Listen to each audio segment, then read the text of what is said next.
Hey there, it's Chris Acton with Acton Creative, and this is A Handwoven Experience, episode 51.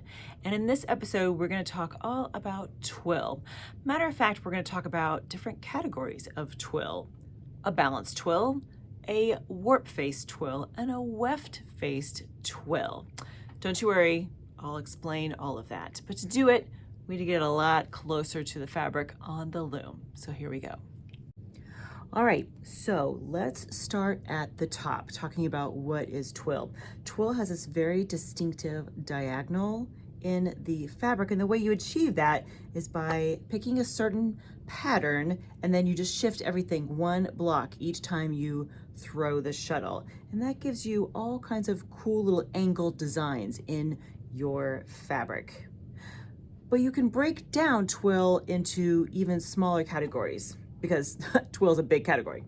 So the first one is called a balanced twill, which means that you're gonna be able to see just as much of the warp yarns as you are the weft yarns, and the top and the bottom of the fabric are gonna look exactly the same. And here's how you achieve that. You're gonna have, in this case, this is called a 2-2 twill. So I have 2 yarns up and 2 yarns down. You can see here in my raised yarns here, half are up, half are down together. So in this case, to achieve the twill look that we want, we're gonna start with 1 and 2 are up.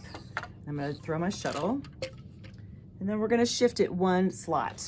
So next, 2 and 3, from shafts 2 and 3, they're up next. And then, you guessed it, 3 and 4. And finally, 4 and 1. So that's what a 2-2 or a balanced twill looks like. Top and the bottom are the same. You see the same amounts of warp as you do weft. Now, there are 2 other types that we'll talk about today, and one is called a weft-faced twill and a warp-faced twill, which, you guessed it, means that in one you're going to see a lot more of the weft, and in the other you're going to see a lot more of the warp. And here's how you achieve those. First of all, let's start with the weft-faced twill. So that means that we're going to see a lot of whatever is in our shuttle. So to achieve that, here's what we're going to do. We're only going to lift 1 shaft and keep the others down. That means that we're going to have bigger kind of windows or pockets here so we can see all of our beautiful weft yarn here. So here's what that looks like. I'm going to start off with just having shaft number 1 up. Send that through. And then I'll do shaft number 2 next. And you're with me, right? Shaft number 3. And then shaft number 4. So can you see our little section we just did, that the blue is so much more intense because you can see more of the weft.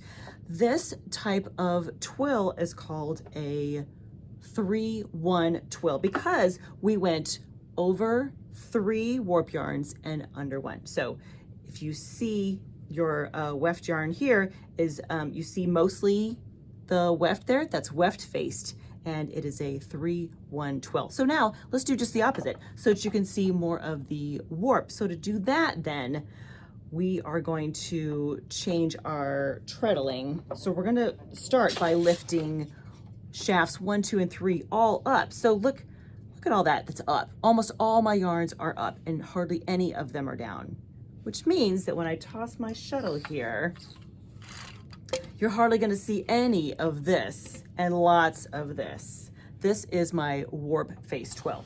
So here I'm starting off, I have 1, 2, and 3 lifted. And then, as is true with twill, I'm going to shift it all 1 slot. So now I have 2, 3, and 4 are lifted. And then 3, 4, and 1. You're following me, right? And lastly, I'll have 4 and 1 and 2. Now, as you can see, with our warp-faced twill, I can hardly see any of our blue yarn of the weft that's hiding down there. So it's just the opposite of what we had before. So it's 3 very different kinds of twill. And what's nice about our warp-faced and weft-faced is that whatever is on the top is just the opposite on the bottom. So in this case, the warp-faced side, we saw lots of this brown. Well, if you turn the fabric over, you're going to see lots of the blue because it's just the opposite. I hope that makes sense. And it gives you a better gauge of how to kind of shrink that big world of twill, and you understand what the numbers, how they correlate to warp-faced and weft-faced. There's lots of options with twill, and it's a big old exciting world. And I'm hoping that with a little bit of information here that you'll be excited to go out and just weave some twill, would you? It's a lot of fun, I promise you. Have a great week, my friends. Happy weaving.